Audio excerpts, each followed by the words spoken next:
Assalamualaikum warahmatullahi wabarakatuh. Perkenalkan, nama saya Eka Sulastri, NPM 23140177. Di sini saya ingin memenuhi tugas mata kuliah pengembangan bahan ajar bahasa Indonesia SD dengan dosen pengampu Ibu Monika Teresia MPD.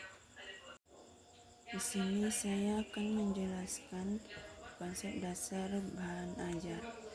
Ada beberapa konsep dasar bahan ajar, yaitu yang pertama, definisi bahan ajar, yang kedua, jenis-jenis bahan ajar, yang ketiga, pengembangan bahan ajar, dan yang keempat, prinsip pengembangan bahan ajar, yang kelima, kaidah penyusunan bahan ajar, dan yang keenam, karakteristik perancangan bahan ajar. Yang pertama yaitu definisi bahan ajar. Keberadaan bahan ajar mutlak diperlukan pada pembelajaran. Majid 2005 mendefinisikan bahan ajar sebagai bentuk bahan yang digunakan untuk membantu guru atau instruktur dalam melaksanakan kegiatan belajar mengajar.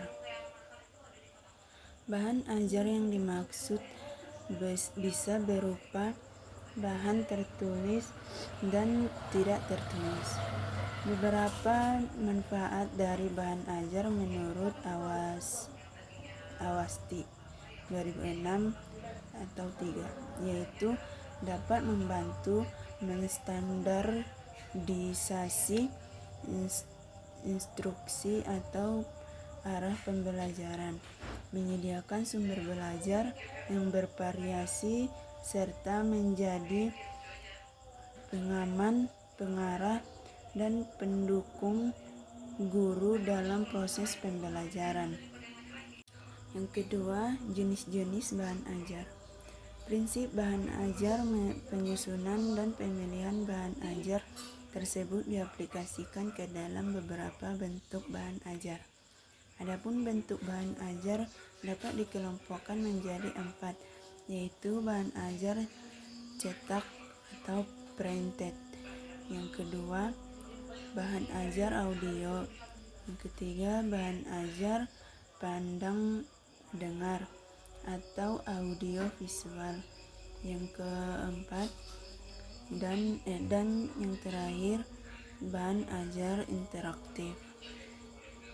Yang ketiga, pengembangan bahan ajar. Pengembangan bahan ajar dapat dilakukan sendiri atau dalam sebuah tim. Pengembangan bahan ajar atau lebih dari satu orang. Secara umum, Paulina dan Purwanto dalam Widodo dan Jasmadi 2008 atau 55 menyatakan ada 3 cara dalam menyusun bahan ajar, yaitu starting from scratch. Yang kedua, text transformation, dan yang terakhir compilation. Yang keempat, prinsip pengembangan bahan ajar. Prinsip pengembangan bahan ajar adalah prinsip relevansi atau keterkaitan materi sesuai dengan tuntutan standar kompetensi atau kompetensi dasar. Prinsip konsistensi atau keajegan dimaksud jika kompetensi dasar yang harus dicapai siswa ada 4 macam, maka bahan ajarnya pun harus 4 macam. Yang kelima, kaidah penyusunan bahan ajar. Penyusunan bahan ajar baik untuk proses instruksional jarak jauh maupun langsung tatap muka antara guru dan peserta didik merupakan ciri dari sebuah sistem instruksional. Bahan ajar harus disusun berdasarkan rencana kegiatan pembelajaran yang telah ditetapkan. Dalam pengembangan kurikulum berbasis kompetensi atau KBK untuk membantu mencapai tujuan pembelajaran, maka bahan ajar yang dibuat juga harus mendukung kegiatan pembelajaran dalam rangka mencapai kompetensi yang diinginkan.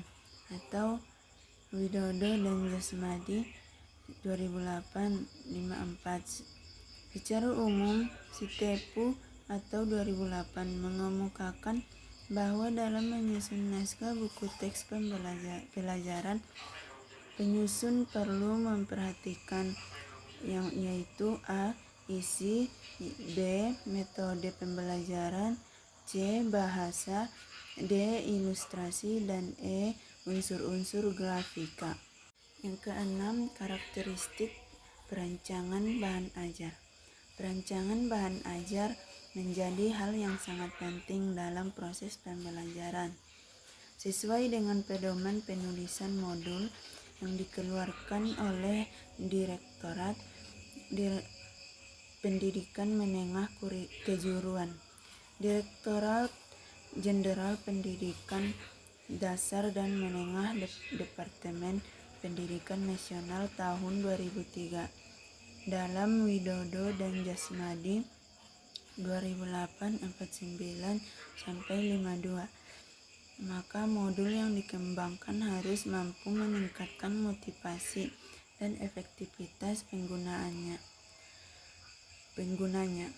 Modul tersebut harus memperhatikan karakteristik modul, yaitu yang pertama, self-instruksional, yang kedua self-contained, yang ketiga stand alone, yang keempat adaptif, dan yang kelima user friendly. Sekian hasil pemaparan dari saya akhiri dengan salam. Assalamualaikum warahmatullahi wabarakatuh.